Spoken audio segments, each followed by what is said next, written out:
Hello friends, जय हिंद, वंदे मातरम प्यारे साथियों। जी हाँ, आज के इस वीडियो में हम बात करने वाले हैं रेलवे आरपीएफ कांस्टेबल 2023 और एसआई के एग्ज़ाम के बारे में। अगर आपने भी फॉर्म फिलअप किया है तो ये वीडियो आप लोगों के लिए बहुत ज़्यादा इंपॉर्टेंट रहेगा। देखिए, आप सभी को पता है, आप सभी का जो एग्ज़ाम है वो ऑनलाइन होने वाला है। सबसे पहले जिनको नहीं पता है उनको बता दूं कि ऑनलाइन मतलब आप सभी का जो एग्ज़ाम है वो कंप्यूटर पर कराया जाएगा ऑनलाइन। ठीक है, ये जो कंप्यूटर आप देख पा रहे हैं यहाँ पर इस तरीके से लैब में आपका एग्ज़ाम होता है। और जिन पे कंप्यूटर बिल्कुल भी नहीं आता है वो इस वीडियो को देख सकते हैं। बहुत आसान एग्ज़ाम देना कैसे होगा वो सारी चीज़ें पर चर्चा करने वाले हैं। जिन्होंने पहले कंप्यूटर पर एग्ज़ाम दे दिया उससे थोड़ा डिफरेंट होता है रेलवे के अंदर, तो इस वीडियो को पूरा देखना ताकि उनकी समझ में भी सारा कुछ आ सके। और यहाँ पर हम सब कुछ बताएंगे कि कैसे कैसे क्या होता है, प्रोसेस क्या होता है, स्टार्टिंग से ए टू जेड सारी चीज़ें इसमें देखने को मिलेंगी। वीडियो बहुत ज़्यादा इंपॉर्टेंट है तो वीडियो को पूरा देखना ताकि आपको सारी बातें समझ में आ सकें। और आप लोगों के लिए एक वीडियो में गिफ्ट भी है, उसको भी जरूर देखिएगा ताकि आपको सारी चीज़ें बिल्कुल समझ में आ जाएँ। चलिए फ्रेंड्स, वीडियो को शुरू कर लेते हैं। तो देखिए फ्रेंड्स, आगे बढ़ने से पहले कुछ गिफ्ट की बात कर लेते हैं। यहाँ पर आप सभी को पता है भाई, आरपीएफ का एग्जाम आने वाला है और एग्जाम में सिर्फ आपको अच्छे नंबरों से एग्जाम पास करना है, अपना नाम लिस्ट में देखना है, यही आपकी ड्रीम होगा।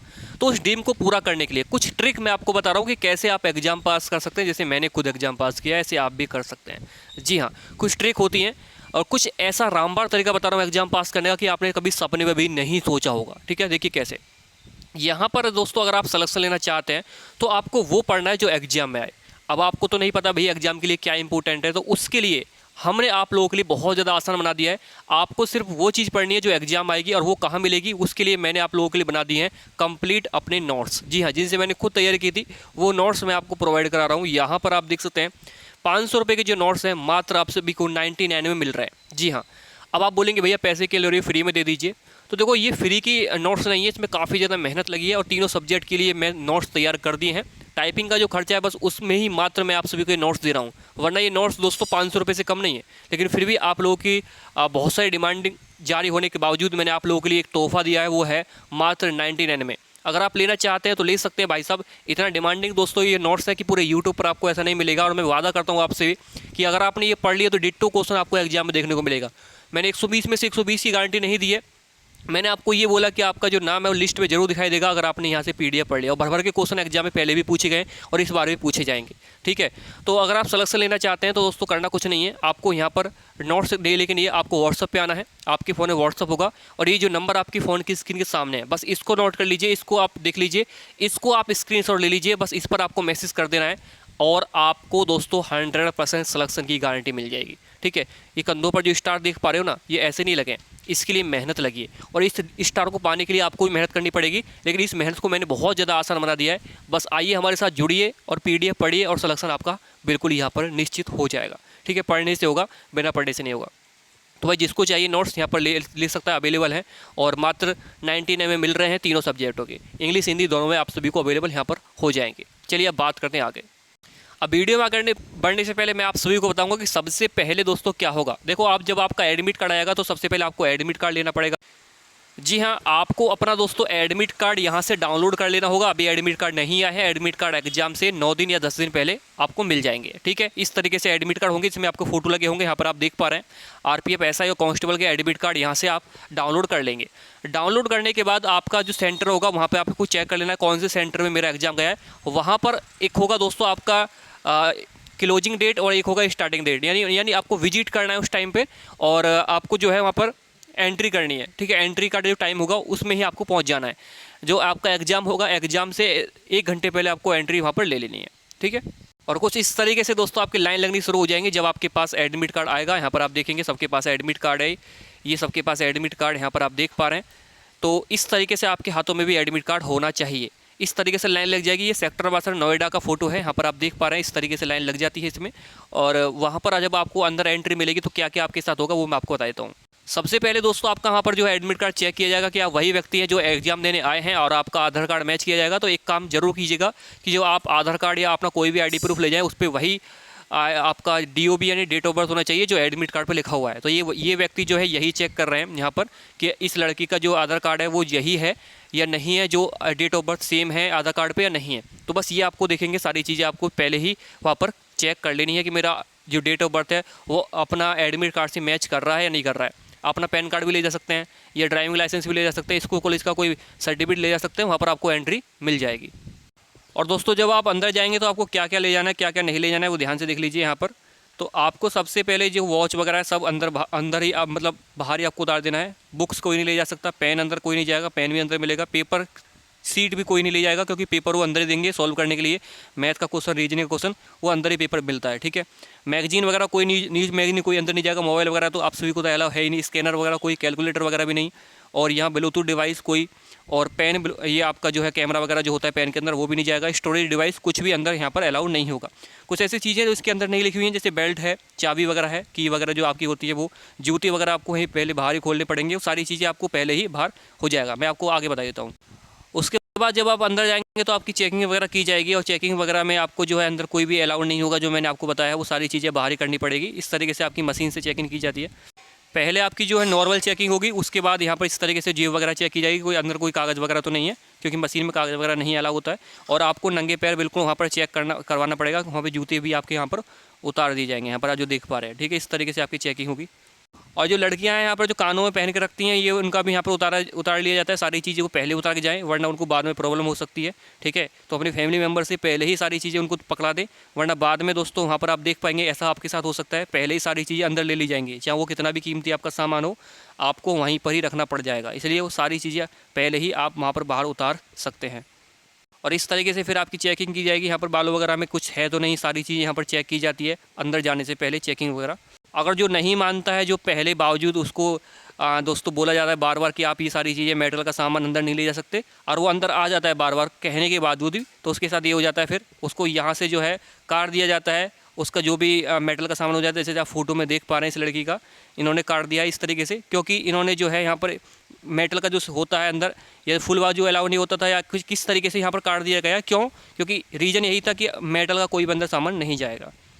और जो आपके जूते वगैरह होंगे वो भी वहाँ पर उतार लिए जाएंगे। तो इसलिए पहले ही ऐसे कोशिश ना करें, टाइट जूते ना पहन के जाएं, ढीले जूते पहन के जाएं, क्योंकि वहाँ पर आपके जूते 2-3 बार उतरवाए जाएंगे। तो इन चीज़ों का भी आपको ध्यान वहाँ पर रखना पड़ेगा। उसके बाद अंदर आपकी एंट्री हो जाएगी। यहाँ पर आप देख पा रहे हैं, एंट्री होने के बाद पहले आपका जो है वहाँ पर बायोमेट्रिक किया जाएगा, यानी आपका जो थंब इम्प्रेशन है, जो आपको अंगूठे का जो निशान है वो वहाँ पर लिया जाएगा। जो आपका सिग्नेचर है और थंब इम्प्रेशन वहाँ पर लिया जा सकता है, तो आपको बिल्कुल घबराना नहीं है। वहाँ पर सिग्नेचर और अपना जो अंगूठा है वो दोनों यहाँ पर आपको दे देना है, ठीक है।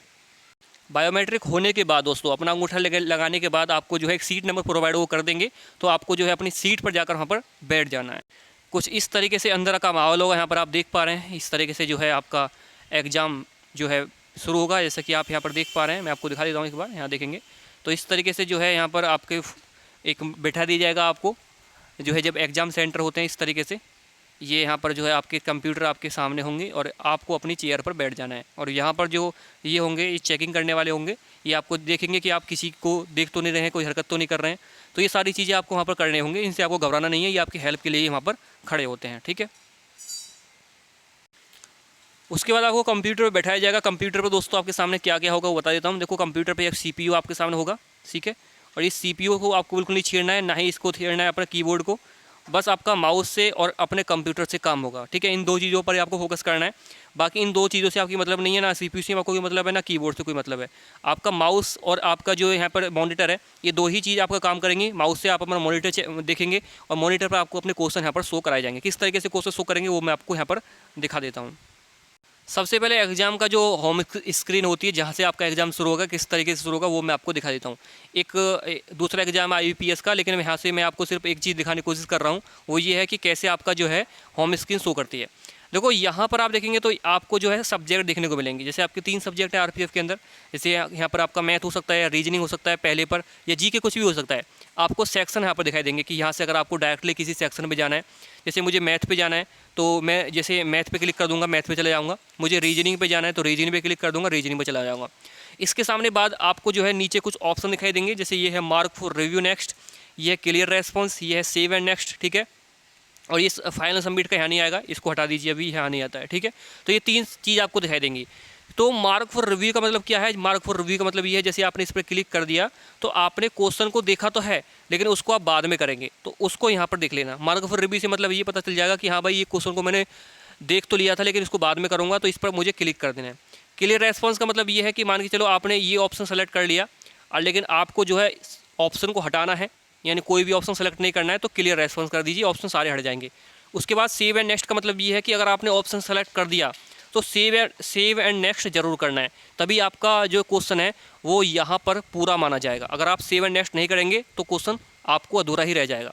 और यहाँ से आप देखेंगे तो आपको पता चलेगा कि आपने कितने आंसर नहीं दिए हैं, नॉट विजिट कितनी नहीं विजिट किए हैं आपने क्वेश्चन, मार्क फॉर रिव्यू आपने कितने कर दी हैं, ठीक है। तो यहाँ से सारे क्वेश्चन का आपको दिखाई देगा ओवरव्यू पूरा। और यहाँ पर ये ग्रीन का मतलब ये है कि आपने क्लियर रेस्पॉन्स मतलब आपने आंसर इतने का दे दिया है, देखो ग्रीन का मतलब आंसर इतने का दे दिया है, और मार्क फॉर रिव्यू में कितने क्वेश्चन छोड़े हुए हैं उसका अलग निशान है। तो इस तरीके से आपको निशान दिखाई देंगे, यहाँ आपका टाइम चलता रहेगा, टाइम भी आपको दिखाई देगा सारी चीज़ें, ठीक है। और टाइम को आपको चेक करते रहना है पहले ही, तो ये सारी चीज़ें होती हैं। तो एक बार देख सकते हैं, लाइव दिखाने की कोशिश कर रहा हूँ मैं आपको टेक्स्ट बुक के माध्यम से, ठीक है। जैसा कि टेक्स्ट बुक पे टेस्ट होता है सेम ऐसे ही होगा। देखो आरपीएफ का खोल दिया मैंने टेस्ट यहाँ पर, और यहाँ पर आप सभी के सामने देखिए मैं पहले क्वेश्चन पर आ गया हूँ, और सेक्शन वाइज भी यहाँ पर ओपन हो चुका है। जैसे यहाँ पर देखेंगे रीजनिंग का है ये आपका, और ये अर्थमेटिक यानी मैथ का है, और ये जनरल अवेयरनेस का है। तो मैं रीजनिंग पर डायरेक्ट आ चुका हूँ, लेकिन मुझे तो रीजनिंग अभी नहीं करना है, मुझे जीके करना है। तो जीके पर जैसे मैंने क्लिक किया जीके पर आ गया। देखो पहला क्वेश्चन है, प्रत्यक्ष विदेश निवेश के प्रकार निम्नलिखित हैं सिवाय। आपको समझ में नहीं आ रहा है तो आप हिंदी की जगह और कोई लैंग्वेज भी सेलेक्ट कर सकते हैं। देखो लैंग्वेज जैसे तेलुगु है, मराठी है, बंगाली है, गुजराती है, तमिल है, काफ़ी सारी और भी लैंग्वेज आपके सामने आ जाएंगी। जैसे आपको इंग्लिश में करना है तो इंग्लिश में कर सकते हो, इंग्लिश में क्वेश्चन हो गया। देखो उसके बाद आपको तेलुगु में करना है, तेलुगु में हो जाएगा, देखो ये हो गया। उसके बाद आपको उसमें करना है, बंगाली में करना है तो बंगाली में हो जाएगा, ये देखो। तो इस तरीके से क्वेश्चन की लैंग्वेज भी आप यहाँ से सेलेक्ट कर सकते हैं। मैं हिंदी में करके दिखाता हूँ क्योंकि बहुत सारे बच्चे हिंदी समझते हैं। तो देखो हिंदी पे मैंने जैसे क्लिक किया, मान के चलो ये क्वेश्चन मुझसे नहीं आता है, तो मैंने आपको क्या बताया था कि यहाँ पर आपको मार्क फॉर रिव्यू कर देना है, यानी इस क्वेश्चन को आप बाद में करेंगे। आता नहीं है का मतलब ये नहीं कोई आपको बताएगा, बस आपको मार्क फॉर रिव्यू कर देना है। मार्क फॉर रिव्यू जैसे मैं करूँगा तो ये क्वेश्चन हमारा मार्क फॉर रिव्यू हो जाएगा। देखिए मैं मार्क फॉर रिव्यू करके दिखाता हूँ, ये हो गया। और ऊपर देखेंगे तो यहाँ पर एक क्वेश्चन आ गया है मार्क फॉर रिव्यू, देखो ये आ गया है, ठीक है, मार्क फॉर रिव्यू आ गया है। और उसके बाद देखो सरकारी आयोग से संबंधित है, तो सरकारी आयोग किससे संबंधित है, केंद्र और राज्य संबंध से। चलो इस पर मैं सब सेव एंड नेक्स्ट कर देता हूँ। जैसे मुझे पता है इसका राइट आंसर सी है, तो मैं सेव एंड नेक्स्ट कर देता हूँ, ठीक है। उसके बाद दोस्तों बंगाल में वर्ष में अकाल पड़ा था, ये नहीं पता है जैसे आपको, तो मार्क फॉर रिव्यू कीजिए। मुझे तो पता है, जैसे आपको नहीं पता है तो निम्नलिखित इसमें से किस हिल स्टेशन को भारत की मिनी स्विट्जरलैंड कहा जाता है। तो कायल, शिमला, मनाली, खाजियार। तो मिनी किसे कहा जाता है तो ये आपको पता होगा, ठीक है, इसे हटा देते हैं। स्वतंत्रता, समानता, बंधुत्व आदर्श किस क्रांति के आदर्श वाक्य के रूप में उत्पन्न हुए, ठीक है। तो यहाँ से आपको कर देना है ये, और नहीं पता है तो मार्क फॉर रिव्यू कीजिए, ठीक है। विश्व का सर्वोच्च शिखर माउंट एवरेस्ट किन दो देशों की सीमा पर स्थित है। तो आप सभी को जो है भारत नेपाल, नेपाल भूटान, नेपाल तिब्बत, भूटान तिब्बत। तो ये आपको जो है इसका राइट आंसर बताना है। तो ये ऐसे क्वेश्चन यहाँ पर पूछे जाएंगे, ये प्रीवियस ईयर क्वेश्चन है, ठीक है। द एज ऑफ टाइम निम्न से किस प्रसिद्ध व्यक्ति की जीवनी है, ठीक है। भारतीय संविधान का अनुच्छेद 14 से 18 निम्नलिखित इसमें किससे संबंधित है। तो ये आप सभी को पता है, समानता का अधिकार है, तो बस क्लिक कीजिए उसके बाद। और भारत की पहली पंचवर्षीय योजना की अवधि क्या थी, तो 1951 से 56 थी, ठीक है, पता है आपको। और 2011 जनगणना अनुसार भारत की कितनी प्रतिशत आबादी द्वितीयक कार्यों में लगी है, तो ये है ऑप्शन नंबर ए इसका राइट आंसर हो जाएगा। तो इस तरीके से आपको कर देना है। भारतीय संविधान के कौन से अनुच्छेद धर्म की स्वतंत्रता गारंटी देते हैं। तो आपको पता है दोस्तों धर्म की स्वतंत्रता किसमें है, तो ये 25 से 28 के बीच में है, ठीक है, 25 से 28, क्योंकि 19 से 22 तो आपकी उसकी वॉक की स्वतंत्रता है, बोलने की स्वतंत्रता। 23 से 24 बलात्श्रम, ठीक है। 14 से 18 आपकी समानता का अधिकार है, 14 में समानता का अधिकार, 15 में धर्मजात लिंग के अनुसार आपका इसमें स्वतंत्रता मिलेगी, 16 में लोक नियोजन है, ठीक है। और 18 में उपाधियों का अंत है, 17 में आपकी इसमें छुआछूत से अधिकार है। छुआछूत का मतलब कि कोई छुआछूत नहीं कर सकता, 17 में, 18 में ये है। 19 में आपका जो है वॉक की स्वतंत्रता है, ठीक है। तो इस तरीके से आपको क्वेश्चन का हर पता होना चाहिए, तो आप कर सकते हैं, ठीक है। तो इस तरीके से अब मुझे पता है दोस्तों, जैसे मुझे सारे के नहीं पता है, निम्नलिखित में से कौन 10वें सिख गुरु थे, तो आपको पता है 10 में कौन से थे, गुरु गोविंद सिंह थे, लगा दीजिए, आगे बढ़िए, ऐसे करना है। प्रसिद्ध संगीतकार तानसेन अक्सर किस शासक के दरबार में गाते थे। तो तानसेन आप सभी को पता है भाई साहब किसके गाते थे, अकबर के दरबार में गाते थे, बस बात खत्म। इतनी जल्दी क्वेश्चन को करना है कि टाइम आपको देखने को मिल रहा है ऊपर, देखो 1 घंटे 19 मिनट बची है भाई साहब, ठीक है। तो इस तरीके से आपको क्वेश्चन को सॉल्व करना है। अब देखो 14 मिनट हो चुके हैं मुझे वीडियो में बताते बताते। उसके बाद दोस्तों आप नीचे आएंगे तो देखो आपको दिखाई देगा सारी चीज़ें, मैं आपको दिखाई देता हूँ, एक बार रुकिए, ये देखिए, ये देखिए इतने क्वेश्चन का आंसर मैंने दे दिया है। नीचे आप देख पा रहे हैं ना, ये हरे ग्रीन कलर का हो चुका है एक, और एक 8 का आंसर दे दिया, 9 का दे दिया, 11 का दे दिया, 12 का दे दिया, 13 का दे दिया। और जो मैजेंटा कलर में आपको दिखाई दे रहा है, इसका मतलब ये है कि आपने मार्क फॉर रिव्यू इनको कर दिया है। ठीक है, मार्क फॉर रिव्यू इनको कर दिया है। ठीक है, इस तरीके से। बगदाद किस देश की राजधानी है? तो आपको पता है दोस्तों किसकी है? इराक की राजधानी बगदाद है। बस क्लिक कीजिए और सेव एंड नेक्स्ट कीजिए। तो इस तरीके से क्वेश्चन आते हैं, बहुत इजी क्वेश्चन आते हैं। और अगर हमारे पीडीएफ से पढ़ते हैं तो और अच्छे से इन क्वेश्चन को उड़ा दोगे। सारी चीज़ें उसमें दी हुई हैं हमने। ठीक है, और आराम से दोस्तों कुछ भी प्रॉब्लम होती है तो आप हमारे साथ जुड़ सकते हैं और इन क्वेश्चनों को बहुत आराम से उड़ा सकते हैं। ये सारे क्वेश्चन हमारे पीडीएफ में आपको मिल जाएंगे। ठीक है, तो मुझे सिर्फ आपको बताना था कैसे क्वेश्चन होता है, ना कि क्वेश्चन को सॉल्व कराना था, क्योंकि सॉल्व कराने बैठूंगा तो बहुत टाइम लग जाएगा। लेकिन मुझे तो सिर्फ यहाँ पर आपको अपडेट देना है कि किस तरीके से होता है एग्जाम। ठीक है, और यहाँ पर आप देखेंगे तो आपको सारी चीज़ें मिल चुकी हैं। देखो यहाँ से आपका टाइम चल रहा है, ये यहाँ आपका सेक्शन वाइज है, अर्थमेटिक ये है, जीके ये है। अब मैं मैथ में पहुँच चुका हूँ और ये रीजनिंग हो जाएगा फिर उसके बाद। और नीचे आपका होगा सबमिट करने का। ये देखो नीचे आगे सबमिट करने का। सबमिट अगर आप बाद में नहीं करते तो ऑटोमेटिक हो भी जाता है उस टाइम पे, टाइम पूरा होने के बाद। घबराना बिल्कुल नहीं है। ठीक है, तो ये सारी चीज़ें इस तरीके से आपका टेस्ट होता है। और ये पार्ट 2 था हमारा, क्योंकि बहुत सारे बच्चे नए जुड़े थे इसलिए मुझे दोबारा वीडियो बनाना पड़ा। लेकिन पहली वाली वीडियो काफ़ी बच्चों ने दी, उसमें बहुत ज़्यादा प्यार मिला और इस वीडियो पर ऐसे ही प्यार मिलेगा, इतनी उम्मीद करता हूँ बिल्कुल। और सभी लोग वीडियो को लाइक जरूर कर देना ताकि हर किसी के पास ये वीडियो पहुँच सके और हर कोई समझ सके इस वीडियो के माध्यम से। तो आज के इस वीडियो में इतना ही। Thank you. जय हिंद, वंदे मातरम।